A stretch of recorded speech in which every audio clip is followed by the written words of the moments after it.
Assalamualaikum warahmatullahi wabarakatuh. Selamat pagi, Shalom, Om Swastiastu, Namo Buddhaya, salam kebajikan. Pertama-tama yang kami hormati Kepala Sekolah SDN Cinere 1, Bapak Adi Sodikman SPD. Yang kami hormati Guru SDN Cinere 1.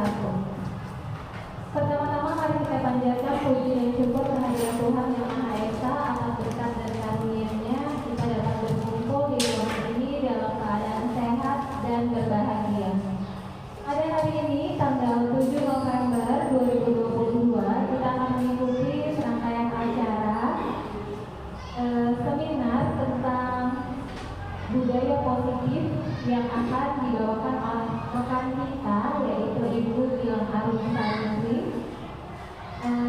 Perkenalkan, saya adalah Okti yang bertindak sebagai moderator pada pagi hari ini.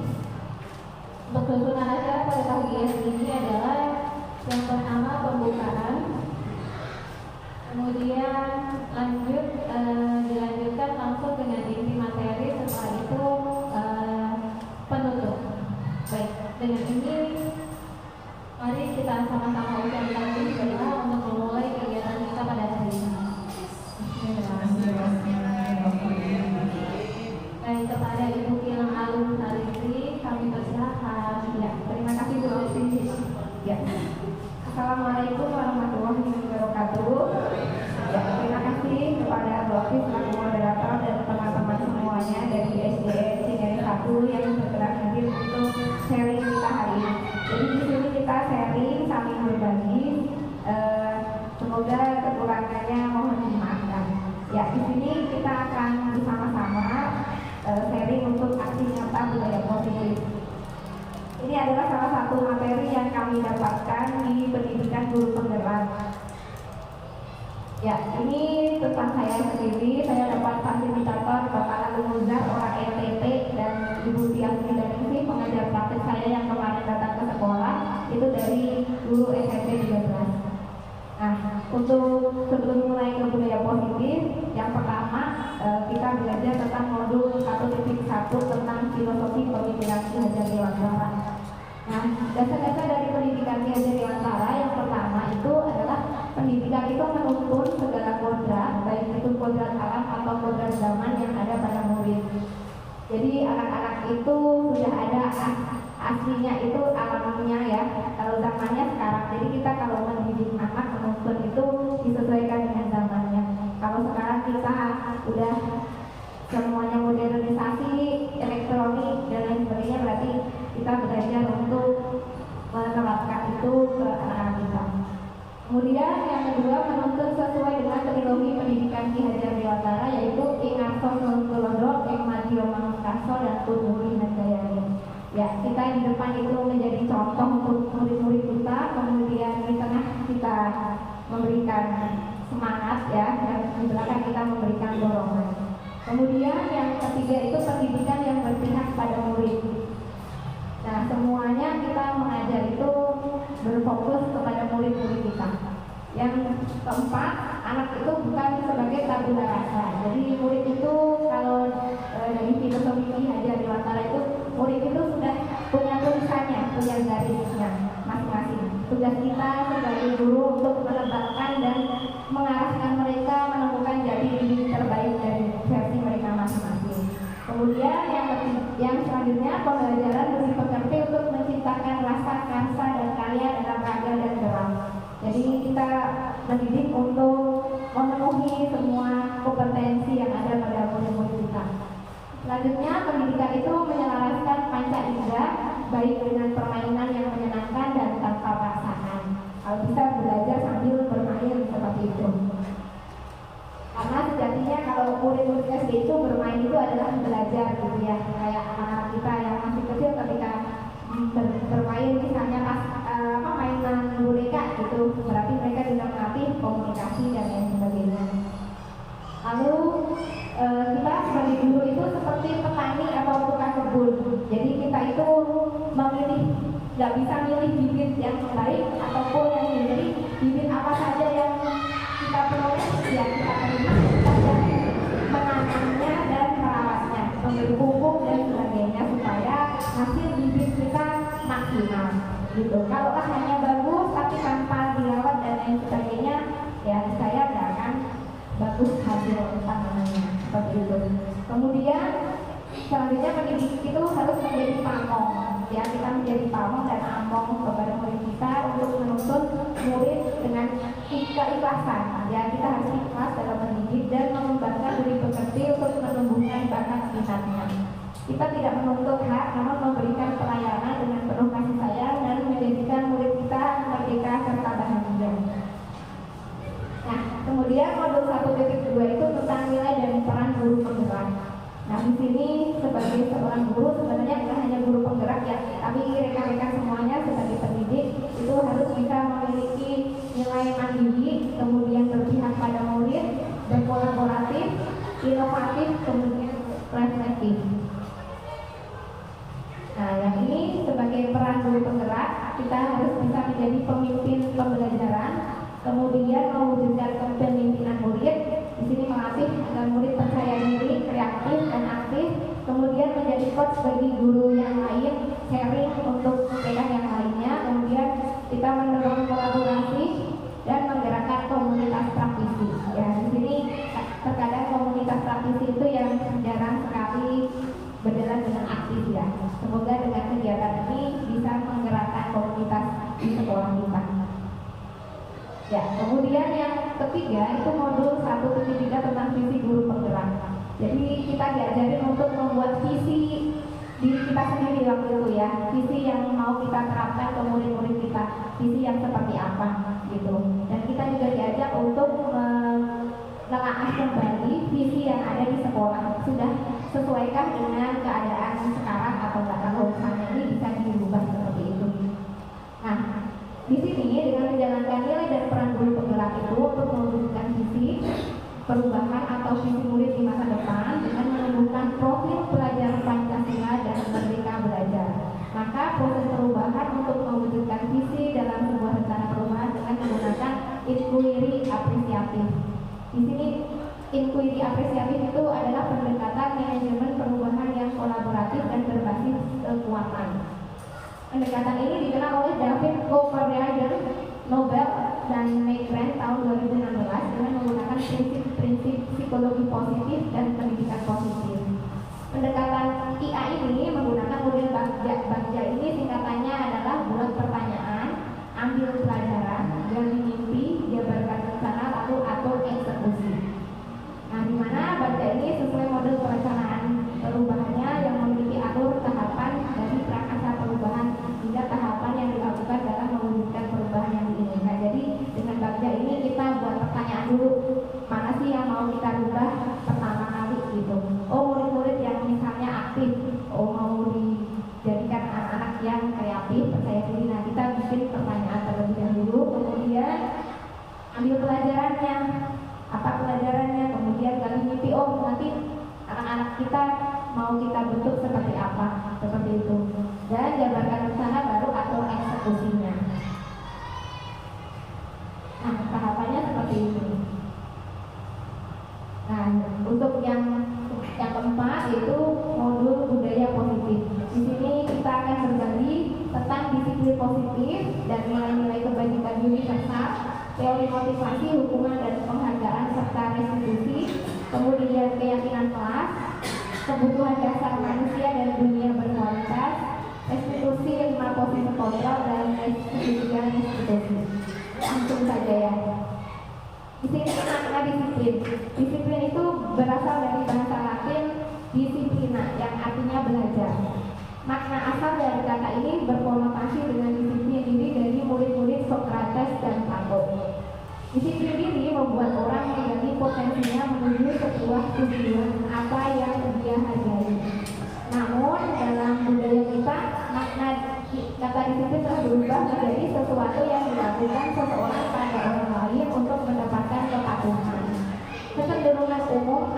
menghubungkan kata disiplin dengan ketidaknyamanan, bukan dengan apa yang kita hargai atau pencapaian suatu tujuan mulia. Ini disalur dari Yayasan Pendidikan Luhur. Nah, ini menurut Ki Hajar Dewantara, merdeka itu artinya tidak hanya terlepas dari perintah, akan tetapi juga cakap untuk membuat pemerintah diri sendiri.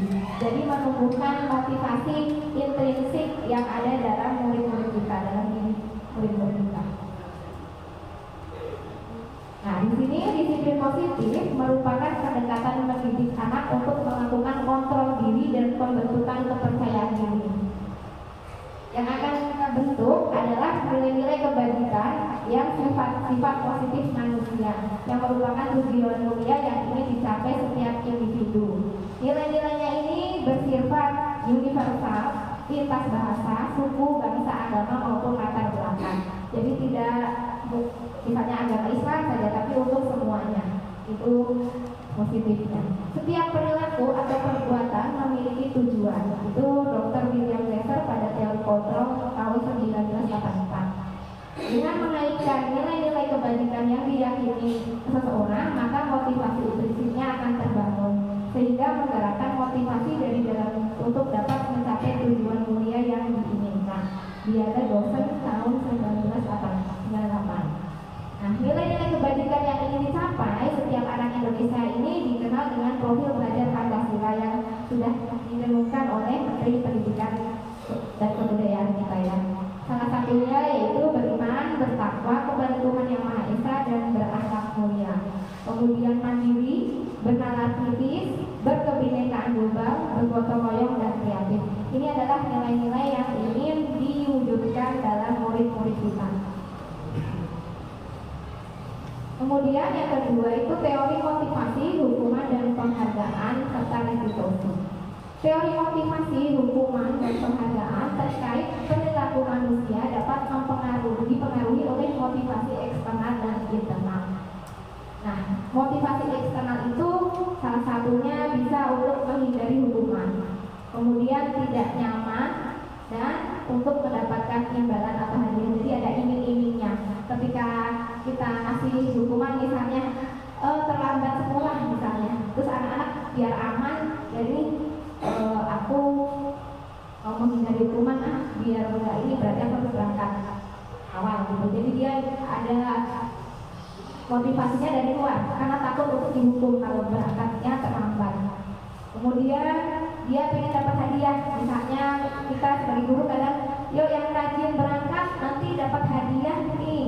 Ya udah 3 kali masuk nggak terlambat hadiahnya misalnya buku 1. Nah, anak-anak mungkin mengejar ibunya. Jadi itu masih motivasi eksternal.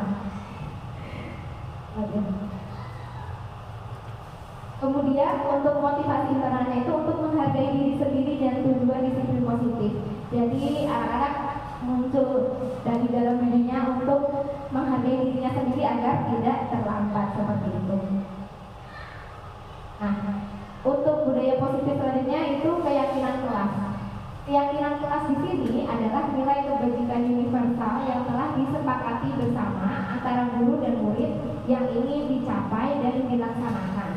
Melalui turunannya ke dalam peraturan kelas sehingga terwujudlah keyakinan kelas yang mengacu pada nilai atau prinsip mulia seseorang. Jadi di sini pertama-tama sebelum membuat peraturan kelas itu kita membentuk keyakinan kelas dulu dengan murid-murid kita. Bagaimana nilai keyakinan yang mau diajarkan? Misalnya mau mengajarkan nilai menghargai tadi diri sendiri. Jadi kita kenalkan ke anak-anak bagaimana mengenal menghargai dirinya sendiri. Setelah itu baru turunlah menjadi peraturan kelas atau peraturan sekolah. Misalnya dengan menghargai diri sendiri itu bagaimana? Oh, mengumpulkan tugas tepat waktu, tidak terlambat, dan lain sebagainya. Nah, mengapa tidak peraturan saja? Mengapa harus keyakinan kelas? Nah, karena untuk mendukung motivasi intrinsik, jadi mengembalikan nilai-nilai positif yang ada di dalam diri murid-murid kita, sehingga mereka tergerak karena ini dari dalam dirinya, nggak termotivasi dengan faktor eksternal. Nah, ini untuk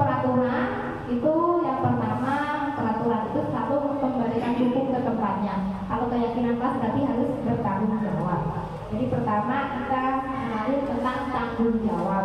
Tanggung jawab yang mau diajarkan, tentang mengembalikan buku di tempatnya, seperti itu. Kemudian yang kedua, misalnya peraturannya mau dilarang mengganggu orang lain, kita buat keyakinan kelasnya bagaimana menghormati orang lain. Jadi kata-kata negatif itu kita ganti menjadi kalimat yang positif, kata yang positif, seperti itu.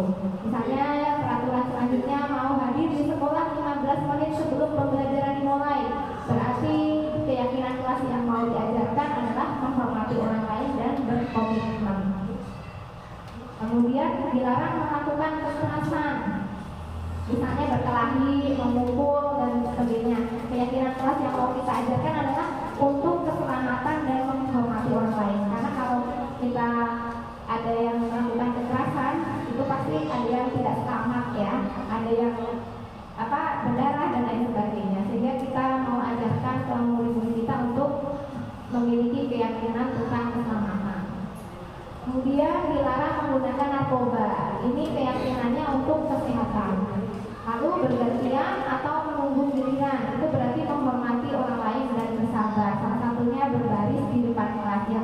Beberapa kelas waktu kemarin saya lihat ada yang berbaris terlebih dahulu sebelum masuk ke kelas. Berarti itu udah melatih keyakinan kelas tentang menghormati orang lain dan bersabar. Kemudian menggunakan masker karena masih pandemi seperti ini. Kemudian itu keyakinan kelasnya untuk kesehatan dan keselamatan. Dan yang terakhir, jangan berlari di kelas atau koridor, itu juga untuk keselamatan dan keamanan. Ini beberapa contoh ya perbedaan antara peraturan dan keyakinan kelas. Nah, untuk ini adalah identitas gagal dan identitas sukses. Di sini ada tentang hukuman, konsekuensi, restitusi atau disiplin. Jadi kita di kelas itu biasanya kalau nggak menghukum ya ngasih konsekuensi seperti itu. Belum sampai ke tahap yang restitusi ini. Jadi kalau hukuman itu identitasnya gagal. Maksudnya gagal di sini anak berarti tidak muncul lagi percaya dirinya. Aku udah begini ternyata ya seperti itu. Salah satu contohnya misalnya sesuatu yang menyakitkan harus terjadi, itu hukuman. Lalu tidak nyaman. Jadi kalau anak dihukum itu pasti rasanya tidak nyaman. Ada jangka waktu yang panjang. Bisa jadi juga dia mungkin dendam dan marah gitu ya. Kemudian korban mendapatkan keadilan. Murid atau anak akan tersakiti. Kemudian perilaku pasif agresifnya meningkat. Sistem tidak akan berjalan bila murid tidak takut. Itu kalau ada hukuman. Kemudian berlaku hanya pada sebuah institusi, tidak berlanjut pada kehidupan nyata. Peraturannya contohnya adalah kamu harus mengumpulkan tugas hari ini, kalau enggak keliling lapangan 10 kali. Nah, itu namanya hukuman. Seperti itu. Lalu murid dan anak itu akan membenci peraturan, biasanya jadinya benci. Kalau enggak juga benci sama gurunya gitu ya, karena ada hukuman. Untuk identitas sukses itu disiplin tentang konsekuensi. Konsekuensi itu berarti sesuatu yang harus terjadi. Misalnya anak terlambat 15 menit.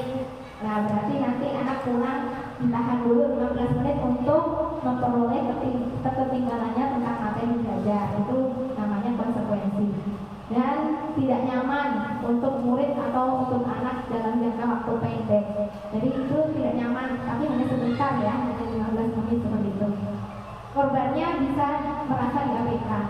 Kemudian murid atau anak dibuat tidak nyaman, ya karena tadi ya disuruh menunggu, ternyata udah pulang, harus nunggu dulu, berarti dia tidak nyaman. Kemudian penguatan hanya bertahan dalam jangka waktu pendek. Ketika dikuatkan, ini konsekuensinya, kamu harus melaksanakan konsekuensi ini. Nah, itu hanya bertahan sebentar. Kemudian memerlukan monitoring dan supervisi terus-menerus dari guru. Membantu penerapan mengikuti peraturan dalam masyarakat. Nah, ini untuk pertanyaannya bisa apa peraturannya gitu, mampukah kamu melakukannya? Gitu. Setelah itu terima kasih ya nak, kamu sudah melakukan ini seperti itu. Kemudian yang harapannya murid atau anak dapat menghormati peraturan. Untuk restitusi, ini restitusi itu merupakan pilihan. Jadi menguatkan untuk murid atau anak dalam jangka waktu panjang. Korbannya nanti mendapatkan ganti murid anak mendapatkan penguatan, masalah dapat terpecahkan, kemudian murid belajar bertanggung jawab untuk perilakunya, fokus pada pemecahan masalah dalam jangka waktu panjang. Salah satunya adalah apa yang kamu yakini gitu, apa yang bisa kamu lakukan untuk memperbaiki masalah ini. Murid atau anak menghormati dirinya dan orang lain gitu. Ini bersifatnya positif. Nah, ini adalah kebutuhan dasar manusia dan dunia berkualitas. Jadi manusia ini tadi untuk memenuhi kebutuhannya, motivasi di dalam dirinya, itu dia yang pertama ini kebutuhan dasar manusia. Yang pertama bertahan hidup, kemudian kasih sayang dan rasa yang diterima, kemudian kebutuhan untuk kebebasan, kebutuhan kesenangan dan penguasaan. Sama yang tadi saya bagikan ini adalah salah satu untuk mengukur kebutuhan dasar manusia. Dari Bapak Ibu yang mana sih yang paling unggul gitu, yang paling menonjol, apakah rasa kasih sayang dan rasa diterima, atau rasa kebebasan, atau kesenangan dan penguasaan gitu. Jadi nanti akan saya hitung gitu ya. Nanti dihitung terus kita cek, oh ternyata Pak Radi rasa yang paling banyak kasih sayang dan rasa diterima gitu. Ya misalnya Pak Hasan, oh mau kebebasan, biasanya seperti itu. Jadi anak-anak kita kadang melakukan berbagai macam kesalahan atau mengganggu temannya, itu salah satunya ini untuk memenuhi kebutuhannya. Kebutuhan apa? Kebutuhan untuk kesenangan gitu. Aku senang kok Bu ganggu dia gitu kan. Ada yang murid-murid kita yang seperti itu, cuman itu Bu iseng misalnya. Nah itu misalnya dia hanya ingin memenuhi kebutuhan kesenangannya. Jadi kita mengarahkan supaya kebutuhan kesenangannya tidak ke arah yang negatif. Bagaimana kita mengarahkan untuk ke hal positif. Nah ini sendiri restitusi. Tadi restitusi itu adalah proses menciptakan kondisi bagi murid untuk memperbaiki kesalahan mereka, sehingga mereka bisa kembali kepada kelompok mereka dengan karakter yang lebih kuat. Di sini jadi restitusi itu menciptakan kondisi murid untuk memperbaiki bagaimana mereka berpikir sendiri, mencari penyelesaiannya sendiri, seperti itu. Restitusi juga merupakan proses kolaboratif yang mengajarkan murid untuk mencari solusi atas masalah mereka dan membantu murid berpikir tentang orang seperti apa yang mereka inginkan, gitu ya, ingin menjadi apa mereka, tujuan mulianya seperti itu, dan bagaimana mereka harus memperlakukan orang lain. Ini dosen tahun 2024. Nah, ini 9 ciri-ciri dari restitusi. Yang pertama, ciri-cirinya adalah bukan untuk menebus kesalahan, namun untuk belajar dari kesalahan. Jadi anak-anak itu untuk belajar dari kesalahan supaya tidak mengulang kembali. Dan yang kedua, memperbaiki hubungan. Yang ketiga itu tawaran, bukan paksaan. Yang keempat itu restitusi menuntut untuk melihat ke dalam diri, tadi mencari keyakinan dalam dirinya masing-masing. Yang kelima, restitusi itu mencari kebutuhan dasar yang mendasari tindakan. Tindakan apa sih yang benar-benar mereka butuhkan tadi, kebutuhannya tadi, ya, alasannya apa gitu. Kemudian yang keenam, restitusi diri adalah cara yang paling baik.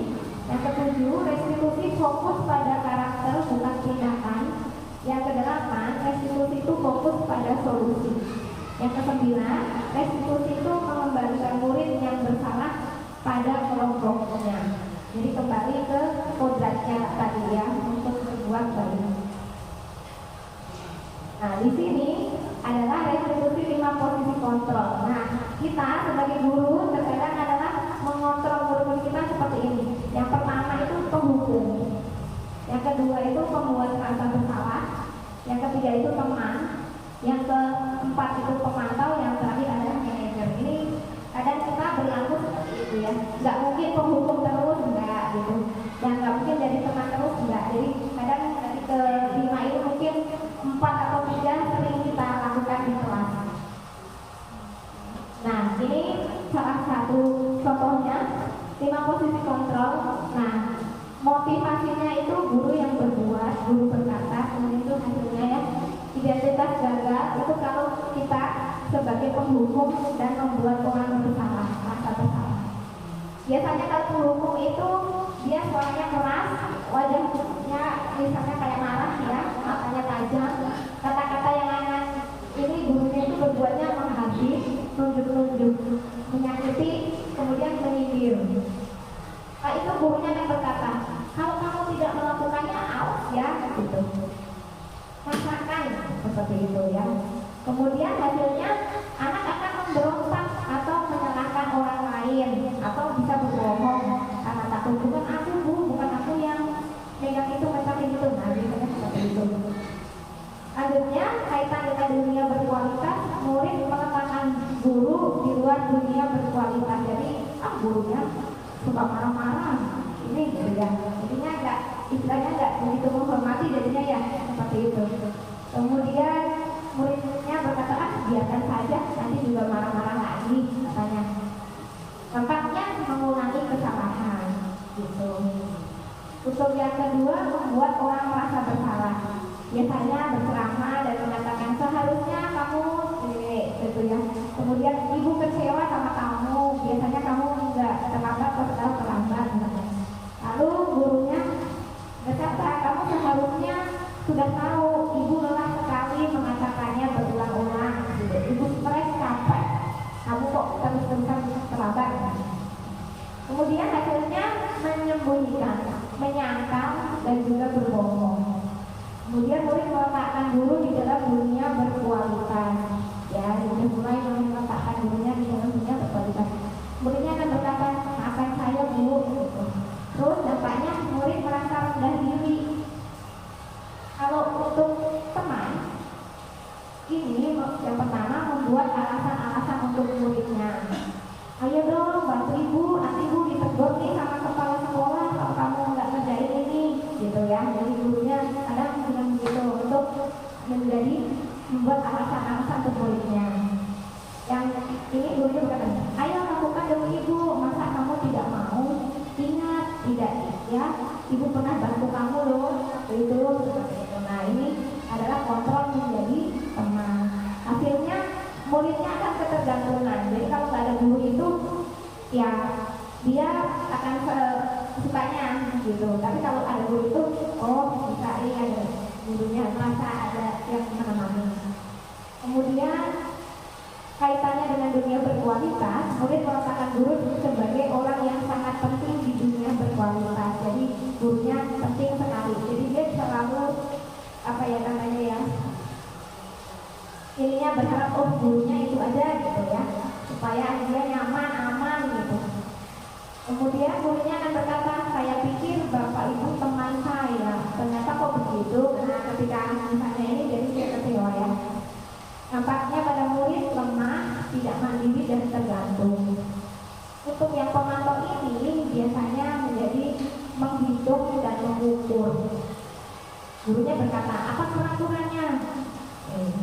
Kamu nggak pakai topi tadi kalau hari Senin, apa peraturannya? Begitu. Kemudian hasilnya menyesuaikan diri bila diawasi. Kalau nggak diawasi ya berarti sesuka dia. Kemudian murid meletakkan guru dan peraturannya dan hukumannya ini di dalam dunia berkualitas. Nah, ini karena ada mengharapkan imbalan dan tergantung orang lain, dia akan menanyakan muridnya, berapa banyak bintang yang saya harus peroleh bu? Gitu. Kemudian berapa halaman yang harus saya tulis? Seperti itu. Jadi ini adalah sebagai pemantau. Dampak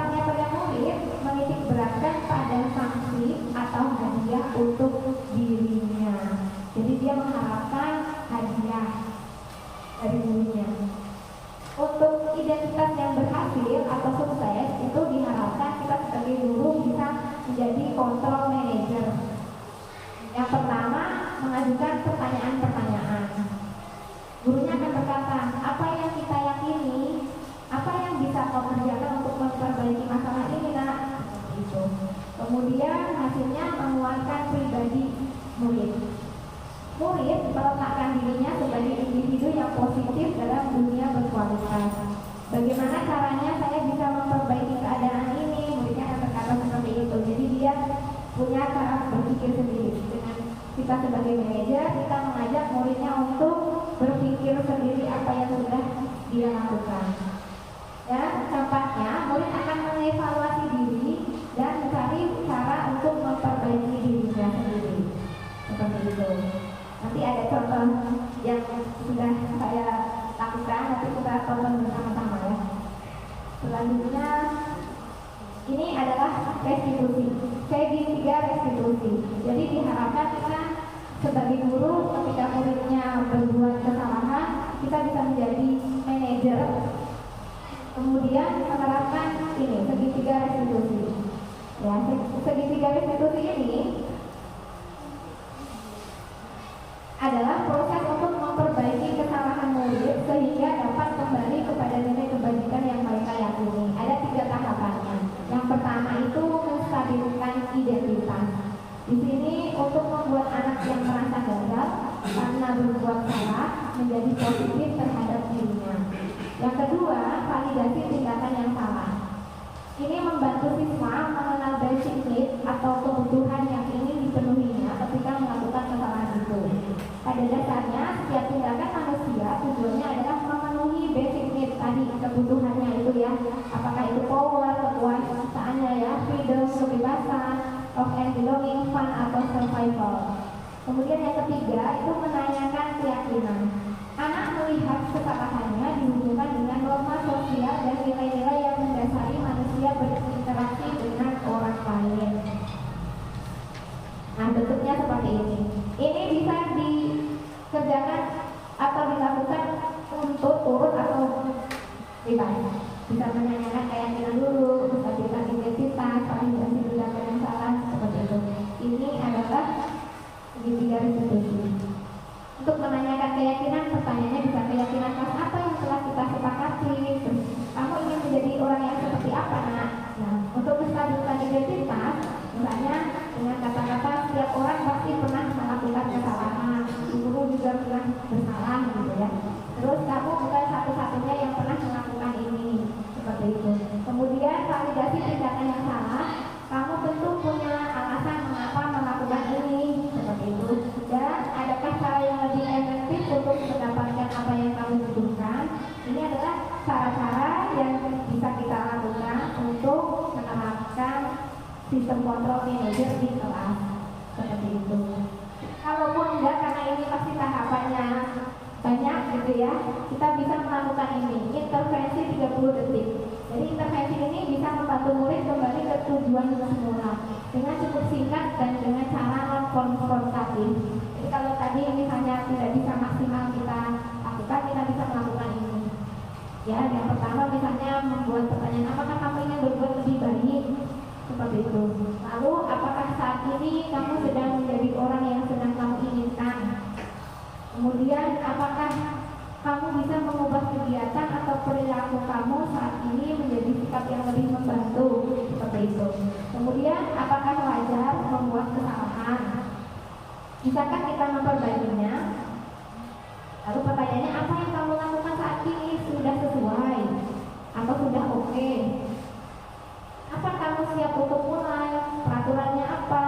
Dan lain sebagainya. Terus apa yang kamu inginkan? Peraturannya apa? Jadi bisa kita kembalikan ke anak-anak dengan melakukan intervensi 30 detik. Seperti itu. Nah, itu yang dapat saya sampaikan.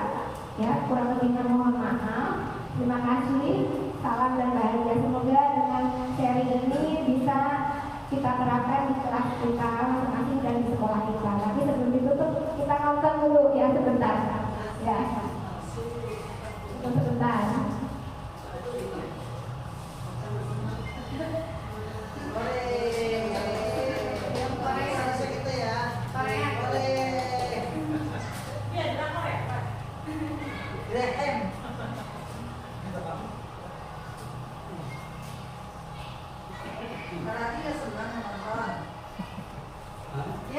Dia langsung terpikir segitiga restitusi kelasnya.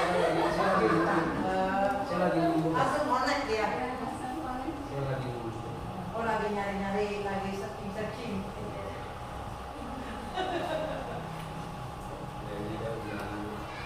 Iya.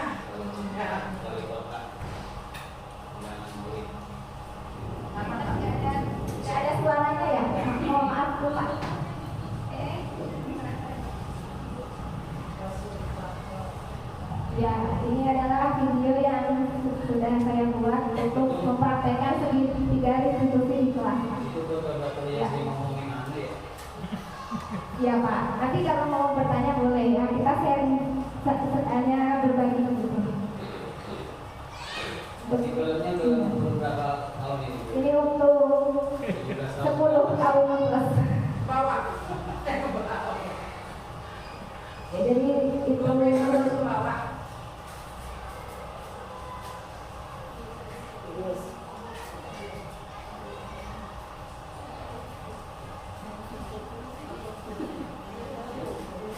tapi sambil tunggu videonya, coba kita breaking dulu ya. Jadi kalau misalnya saya bilang tepuk 1, bilangnya yes gitu ya. Tepuk 2, OP. Tepuk 3, semangat. Dan tepuk 4, konsentrasi. Jadi supaya anak-anak kita konsentrasi. Coba bersama-sama ya Bapak Ibu ya. Tepuk 1, yes ya. Yes ya Mak.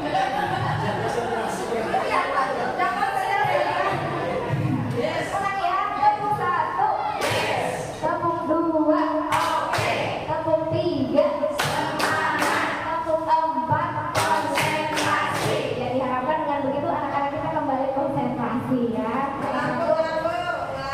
Ulang, salah satu ice breaking ya. Coba lakukan lagi.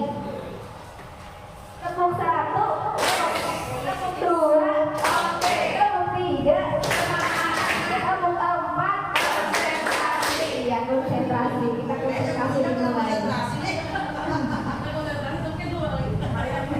Konsentrasi dimulai. Nah ini contohnya. Ya, jadi Bapak Ibu yang mau daftar guru penggerak silahkan untuk angkatan 8 kita promosi. Ya, ini adalah salah satu contohnya.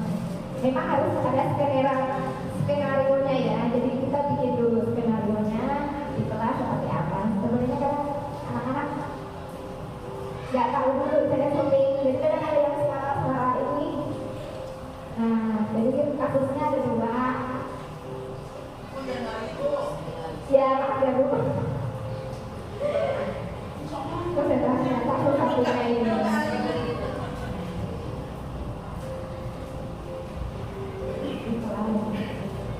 Bisa juga Bapak Ibu untuk men-subscribe channel saya promosi. Namanya Belajar Bareng Ayung. Masih 86 subscriber. Baru. Iya. Bareng Ayung.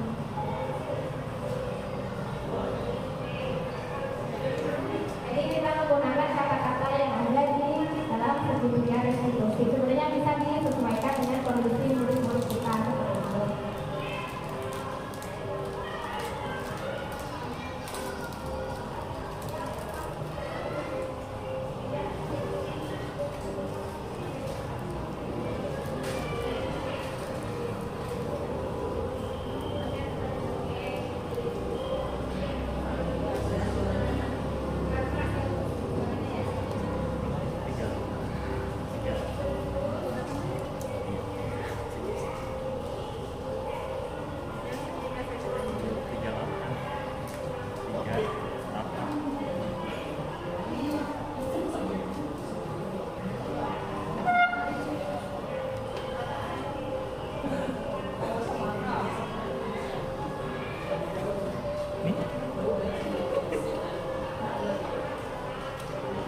Nah, itu adalah salah satu contoh untuk penerapan segitiga restitusi yang ini yang sudah saya lakukan di kelas. Baik, Bapak Ibu, demikianlah pemaparan materi tentang budaya positif membangun supaya budaya itu dengan Idris. Untuk selanjutnya kami buka sesi tanya jawab. Jika ada Bapak Ibu yang ingin bertanya mengenai materi yang tadi sudah disampaikan, silahkan. Kami buka untuk 2 pertanyaan. Silakan Bapak Ibu. Ya, silakan Bapak Ibu bisa. Kita sharing ya di sini ya. Untuk berbagi. Ayo, Ayo bertanya yang mana boleh? Yang modul 1 ini boleh.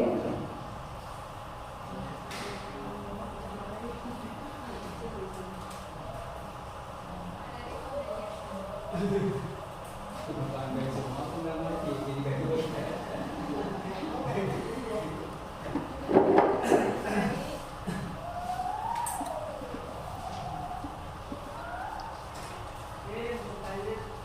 Yuk, silakan.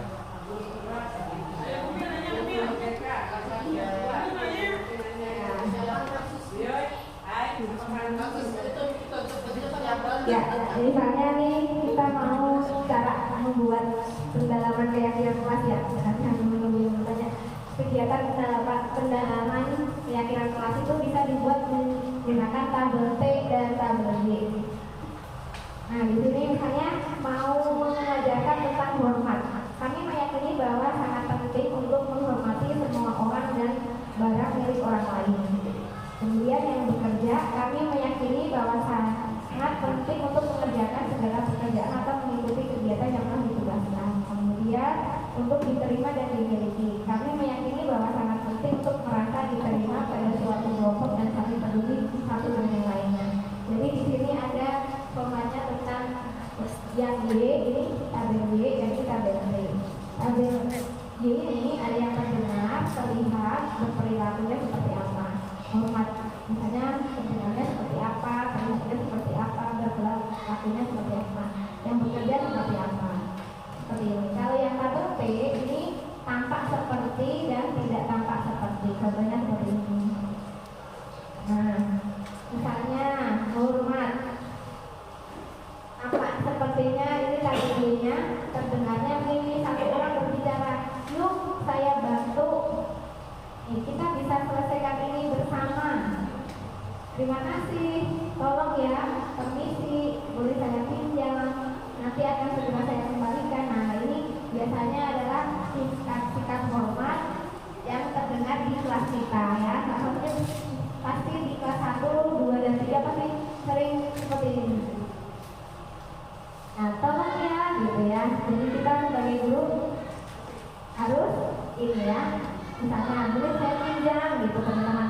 Seperti itu kan ya teman-teman ya di kelas ya. Nah, berarti kita sudah ngajarin murid-murid kita untuk bersikap normal. Nah, terlihatnya seperti apa? Oh, murid-murid kita sudah berempati terhadap perasaan orang lain. Oh, ada yang sedih, tidur. Kemudian menggambarkan milik orang lain hanya dengan izinnya.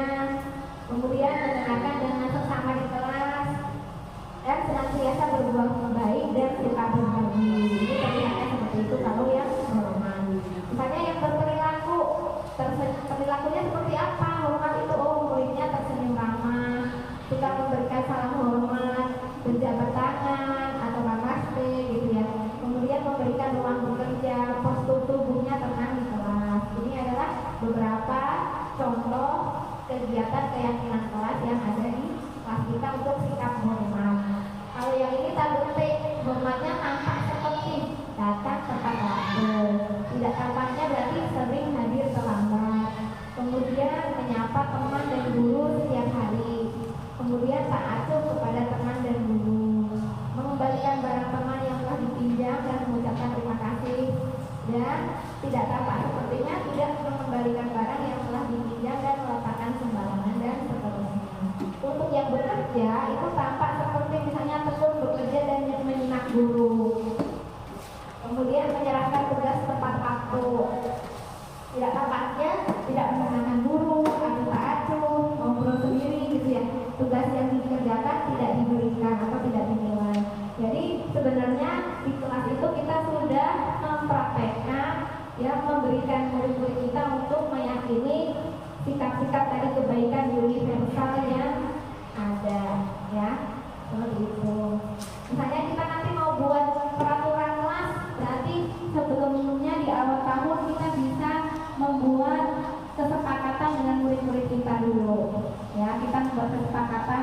kita, keyakinan kelas kita yang mau diajarkan di kelas kita itu seperti apa. Jangan banyak-banyak ya, kita sepakati dulu misalnya hormat, ya disiplin, seperti itu ya. Nanti kalau sudah kita tawarkan ke murid-murid, jadi di sini kita hanya sebagai memantau ya, mengarahkan anak-anak. Kita cuma menuntun aja, menuntun anak untuk menemukan keyakinan kelas yang mau diyakini seperti apa. Nanti kalau sudah dibuat, bisa ditempel di kelas kita. Jadi kalau misalnya ada yang berbuat kesalahan, nanti kita kembalikan lagi. Kemarin kita sudah sepakat keyakinan kelas apa yang sudah kamu langgar, misalnya seperti itu. Nah, harusnya kamu seperti apa? Coba lihat, misalnya kan sudah ditempel, jadi anak bisa lihat, bisa baca gitu. Jadi pas oh iya aku udah, ternyata aku udah bersalah nih, terlambat misalnya seperti itu. Ini salah satu caranya. Jadi di awal tahun nanti kita buat kesepakatan dulu dengan murid-murid kita di kelas mau seperti apa. Mungkin di kelas Pak Adi ya ada Rifan, kita buat kesepakatan dulu nih Pak, gitu ya.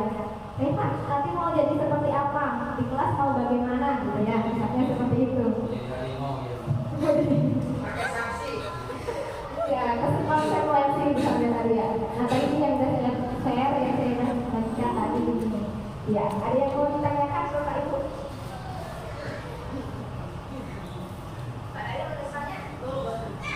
Dari Bapak Ibu yang mau bertanya, Apa sudah jelas? Bagaimana? Kalau enggak nanti seperti ini. Nah, jadi kalau namanya hukuman ya di sini ya, katanya kita berbagi penambahan materi pada dihukum oleh penghargaan. Jadi penghargaan itu bisa menjadi hukuman ya. Jadi penghargaan untuk murid-murid kita itu bisa menjadi hukuman. Misalnya kayak kamu hebat loh, kamu pintar loh gitu ya. Karena kelamaan kan sebenarnya menempel, nah itu juga kurang baik. Kalau udah ngerjain PR dihukum itu penghargaan bukan Bu? Bukan penghargaan. Jadi harus dikasih ini dulu keyakinan tadi. Berarti kamu kalau tidak ngerjain PR, kamu sudah melakukan apa nih? Oh berarti dia tidak menghargai dirinya sendiri gitu ya. Karena dia tidak mengumpulkan PR-nya gitu. Jadi kalau penghargaan ini seperti itu bisa ucapan, bisa menghukum. Kenapa? Pengaruh jangka pendek dan jangka panjang. Penghargaan itu menghukum. Ya, penghargaan itu mengurangi ketepatan dan penghargaan itu kurang efektif, bisa merusak hubungan. Jadi hubungan antar murid kita ya. Oh kok dia terus yang dapat, aku kok gak pernah gitu ya kan. Jadi ada yang iri seperti itu. Jadi penghargaan itu salah satunya bisa seperti ini. Mungkin karena kita misalnya yang muslim berarti masya Allah nah kamu gitu ya, paling bisa mengucapkan gitu astagfirullahaladzim dan begitu apa gitu ya, misalnya seperti itu.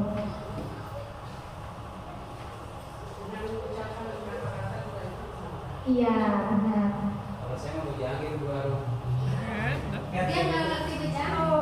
Dia belum kurang. Oh gitu ya. Dihukum oleh penghargaan Pak. Penghargaan itu menurunkan kualitas. Jadi kadang-kadang ada yang dihukum tapi terus dikasih penghargaan. Ya udah, aku sudah dapat ini, nggak usah bagus-bagus lagi. Itu kan ada ya yang seperti itu ya.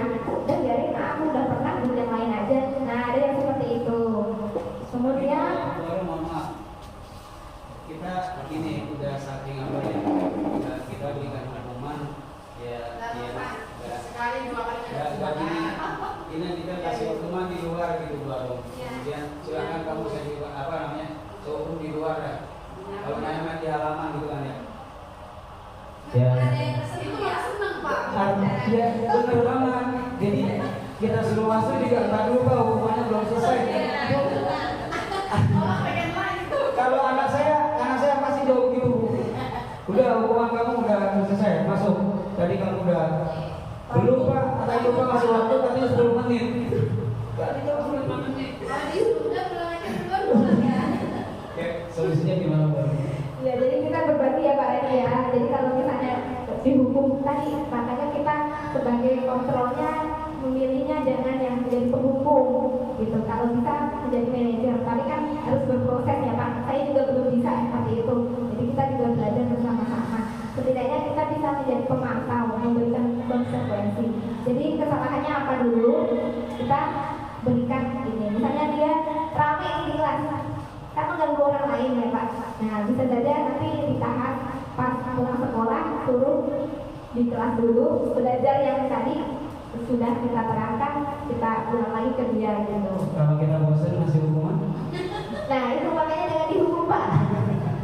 Jadi kita tanya, jadi tadi kita tanya anaknya, kita ingin saling face to face saja ya gitu ya Pak ya. Kita tanya maunya apa gitu.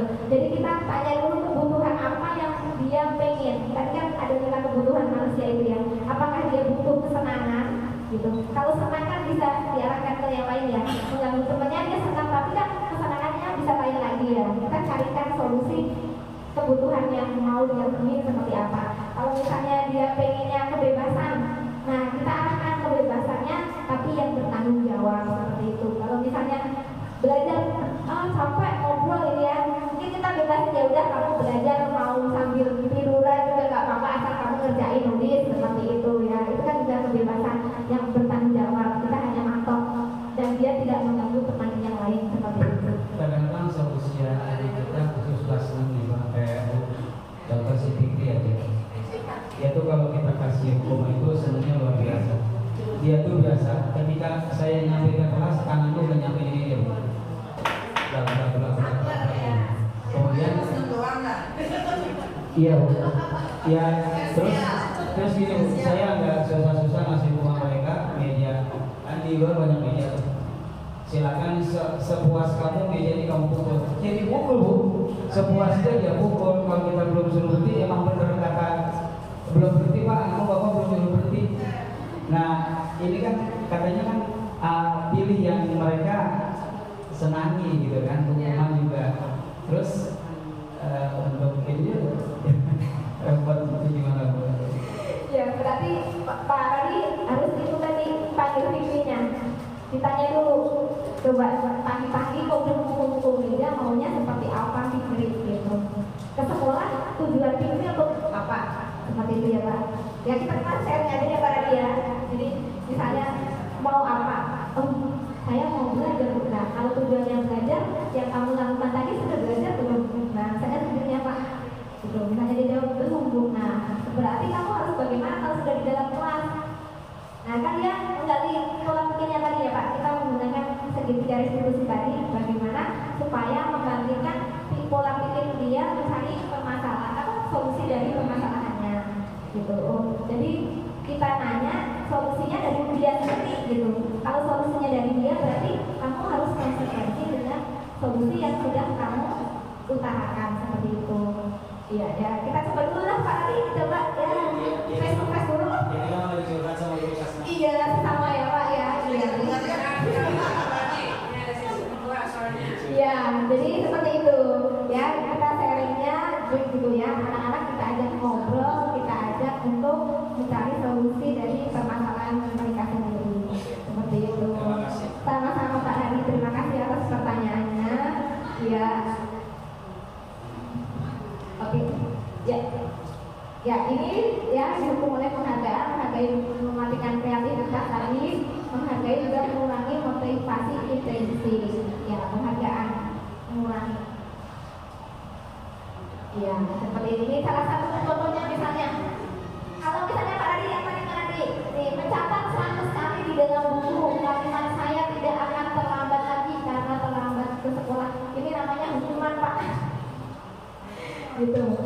Ya, kemudian hari mengelilingi lapangan basket 2 kali karena terlambat hadir di sekolah. Ini juga hukuman. Gitu. Murid diminta untuk push-up 15 kali karena tidak menggunakan masker di kelas, ini juga hukuman. Saya juga kadang masih menggunakan hukuman Pak ya. Makanya tadi kita bersama-sama belajar untuk bisa memberikan konsekuensi dan menjadi control manager seperti itu. Kemudian kalau misalnya menggantikan kertas tugas teman yang telah dicoret-coret itu konsekuensi. Jadi kita udah coret-coret tugas temannya, yang kita ganti itu namanya konsekuensi. Kemudian membersihkan tumpahan air di meja tulis karena tersenggol pada saat belajar itu juga konsekuensi. Yang ini murid disuruh untuk mengenakan sepatu seharian di sekolah karena tidak mengenakan sepatu hitam. Ini disuruh melepas maksudnya ya Pak, bukan mengenakan ya.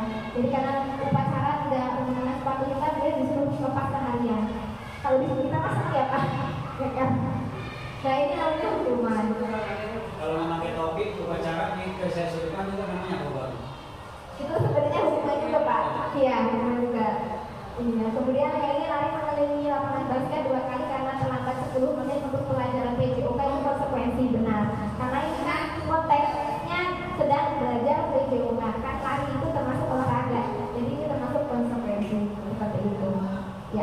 Demikian ya Bapak Ibu ya, terima kasih banyak kita sharingnya. Kurang lebihnya mohon maaf. Kita kembalikan ke moderator. Alhamdulillah, terima kasih Bu Arum atas materi yang sangat bermanfaat sekali ya. Udah positif ditekankan kepada praktek segitiga restitusi. Praktek segitiga restitusi ya. Kita dapat membedakan antara hukuman, konsekuensi dan restitusi. Yang paling baik itu adalah melakukan restitusi Bapak Ibu ya, dibandingkan dengan hukuman ataupun konsekuensi. Untuk konsekuensi itu tingkatannya masih sedang, masih bisa kita lakukan karena anak di situ belajar jika berbuat salah maka apa sih yang mereka harus lakukan untuk menebus kesalahan mereka, seperti itu. Ya, baik, lebih kurangnya saya mohon maaf sebagai moderator. Kami akhiri kegiatan ini sampai di sini. Mari sama-sama kita ucapkan alhamdulillah. Wassalamualaikum warahmatullahi wabarakatuh. Bapak Ibu makasih ya, terima kasih banget. Masih ada satu lagi dari saya. Ya. Assalamualaikum warahmatullahi wabarakatuh. Perkenalkan saya Radi, guru kelas 6 SDN Cinere 1, Kecamatan Cinere, Kota Depok. Dan hari ini hasil dari pengimbasan budaya positif tentang guru penggerak yang telah disampaikan oleh Ibu Arum sebagai tugas dari pengguru gerak, menyampaikan kepada kita semua teman-teman guru di SDN Cinere 1 apa yang telah disampaikan. Kami merasa terhormat dan mendapatkan ilmu yang bermanfaat sehingga kami dapat mengimplementasikan kepada teman-teman yang telah menerima ilmu yang telah disampaikan oleh Ibu Arum. Mudah-mudahan apa yang disampaikan sama Ibu Arum tersebut senantiasa kami manfaatkan dengan sebaik-baiknya. Dan mudah-mudahan di SDN Cinere 1 dapat menerapkan hasil apa yang disampaikan oleh Arum kepada anak-anak didik SDN Cinere 1. Terima kasih.